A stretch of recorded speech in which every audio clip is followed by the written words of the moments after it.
خواجہ اجمیری نے کہا کہ حقہ کے بنا لا الہ تو حسین، اور ہوا کچھ بھی نہیں تھا. ویسے ہی ہماری صحیح حدیث کی کتابوں میں آ گیا کہ میرے مصطفیٰ کو خواب میں دیکھا گیا کہ آپ کے بالہائے مقدسہ کو آپ کے پاک زلفوں کے بوسے لے رہی ہے گرد.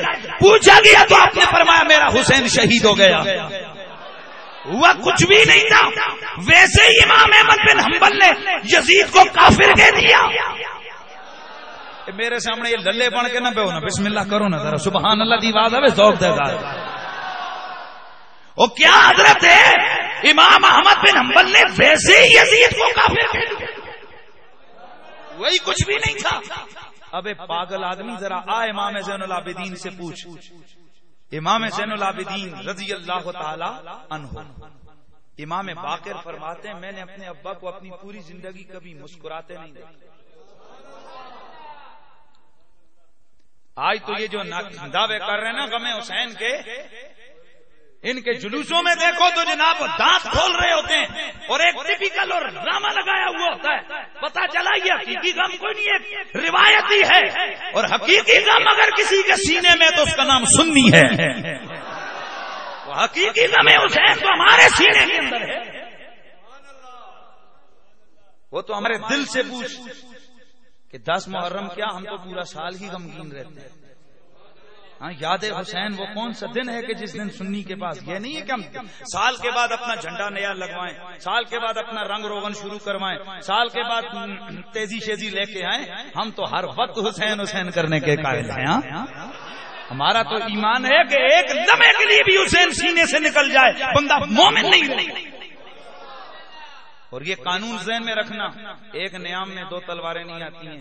جس دل میں یزید ہو وہاں حسین نہیں آ سکتا. جس دل میں بولو اونچا بولو، جس دل میں یزید ہو وہاں حسین. الحمدللہ ہم یزیدی نہیں ہیں، ہم حسینی ہیں. تو ذرا محبت کا اظہار ہو رہا ہے. یہ تو موضوع آگے چلے گا نا. یہ دل بھی حسینی ہے، یہ جان بھی. پیار سے ذرا بات ہے. یہ دل بھی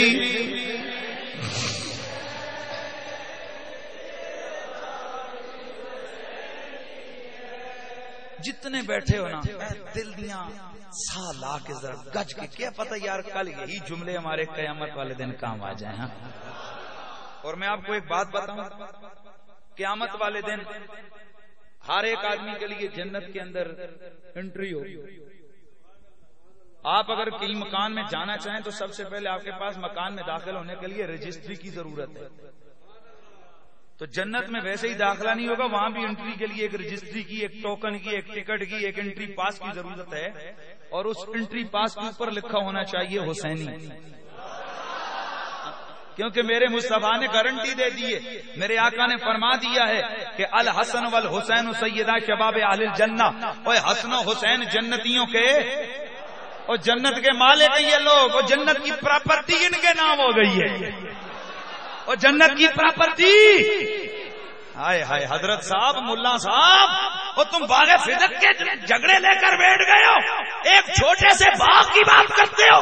تم کہتے ہو کہ ایک خیبر کا باغ انہیں نہیں ملا. اور ہم سنیوں کا عقیدہ پھر عظمت والا نہیں ہے. اور تم ایک باغ کے پیچھے رو رہے ہو، اور ہم کہہ رہے ہیں کہ دنیا کا مالک بھی حسین ہے، جنت کا مالک بھی حسین ہے.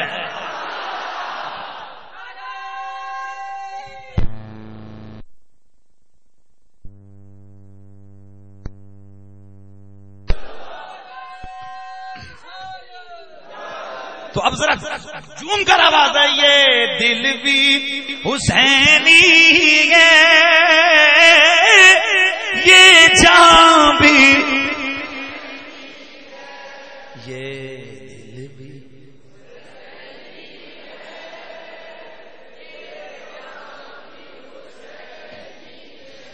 یہ دل بھی حسینی ہے، یہ جان بھی حسینی ہے. الحمد کے اپنا تو ایمان بھی حسینی. الحمد کے اپنا تو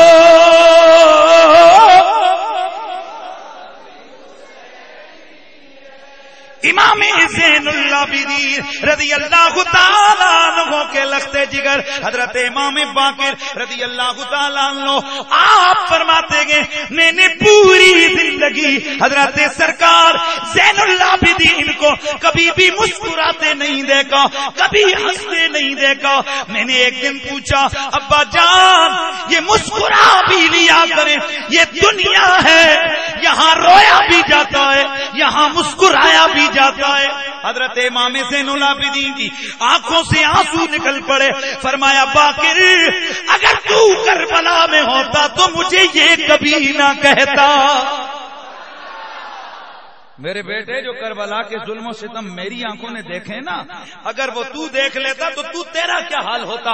اور جس نے کربلا کا وہ ظلم دیکھا ہے، پھر حضرت امام باقر کو امام زین العابدین نے تھوڑا سا واقعہ سنایا، فرمایا بیٹا جس کے سامنے اس کے 6 ماہ کے بھائی کو جانوروں کی طرح ذبح کیا جائے، گلا کاٹا جائے، حلق میں تیر ڈالا مارا جائے، اور جس کے سامنے پورے خاندان کے لاشیں اٹھے ہوں، اس کو کب مسکرانا آئے گا؟ اور یہی امام زین العابدین ہے پوری زندگی۔ امام باقر فرماتے ہیں کہ جب کبھی بھی آپ کو پانی پلایا جاتا، آپ کے سامنے پانی آتا، آپ کی آنکھوں سے آنسو جاری ہوتے، کبھی بھی آپ ہچکی لیے بغیر نہیں رہے۔ آپ اس پیالے کو دیکھ کر کہتے ارے وہ پانی اور تو ہے تیرے لیے میرا 6 ماہ کا علی اصغر، 6 ماہ کا میرا بھائی 2 گھونٹوں کی وجہ سے اس کے حلق میں تیر پہ وصل ہوا، آپ پیالہ ہٹا دیتے، آپ فرماتے کہ پانی کو لے جاؤ۔ حضرات بات دور نکل جائے گی کیونکہ میرا وہ موضوع نہیں ہے، میرا موضوع دوسرا ہے۔ تو یہ امام زین العابدین، دیکھتے ہیں ذرا ان کی رشتہ داری کیا ہے، توجہ میری طرف رکھیں یار، دیکھتے ہیں کہ یہ حضرت امام زین العابدین کی رشتہ داری کیا ہے۔ حضرت امام زین العابدین یہ پوتے ہوئے حضرت مولا علی اور حضرت قاسم بن محمد بن ابی بکر، یہ پوتے ہوئے حضرت ابو بکر۔ توجہ ہے سب، حسین کا بیٹا امام زین العابدین، امام محمد بن ابی بکر کے حضرت سرکار ابو بکر صدیق کے بیٹے محمد اور ان کے بیٹے حضرت قاسم، ادھر علی کا پوتا، ادھر سرکار صدیق اکبر کا پوتا۔ معلوم ہے یہ آپس میں کیا رشتے ہیں ان کا؟ سگے خالہ زاد ہیں اور سکیاں ماسیاں دے پتر جے اور سکے مسیر نے۔ حضرت صاحب یہ تو آگے پوتوں تک رشتہ جا رہا ہے۔ ہائے ہائے، ہوا یہ کہ ایک جنگ میں 2 بہنیں گرفتار ہو کے آئیں لونڈیاں بن کے، جن میں ایک شہربانو تھی اور ایک دوسری ان کی بہن تھی۔ حضرت علی المرتضیٰ نے شہربانوں کا نکاح امام حسین سے کروایا اور جو ان کی بہن تھی ان کا نکاح حضرت سرکار محمد بن ابی بکر سے کروایا۔ تو حضرت شہربانوں کے وطن سے حضرت امام زین العابدین اور جو دوسری بہن ہے ان کے وطن سے حضرت قاسم، اور امام زین العابدین اور حضرت قاسم دونوں آپس میں سگے خالہ زاد۔ بھائی یہ دیکھو کیسے رشتے ہیں۔ اور منکر صاحب کہہ رہے ہیں کہ وہ دشمن تھا اور وہ لتیں مار رہا تھا دروازے کو اور وہ یہ کر رہا تھا۔ یار خدا کا خوف کرو، آگے بڑھو۔ نبی علیہ السلام کی بیوی، مومنوں کی ماں حضرت ام سلمہ، حضرت سیدہ ام سلمہ، حضرت ام سلمہ یعنی ہماری مومنوں کی ماں کی بہن حضرت قرینۃ الصغریٰ، توجہ ہے نا، ام المومنین ام سلمہ، ان کی چھوٹی بہن نام کیا ہے؟ قرینۃ الصغریٰ۔ اس قرینۃ الصغریٰ کا نکاح حضرت ابو بکر کے بیٹے حضرت عبد الرحمن سے ہوا۔ یعنی ام المومنین حضرت سرکار صدیق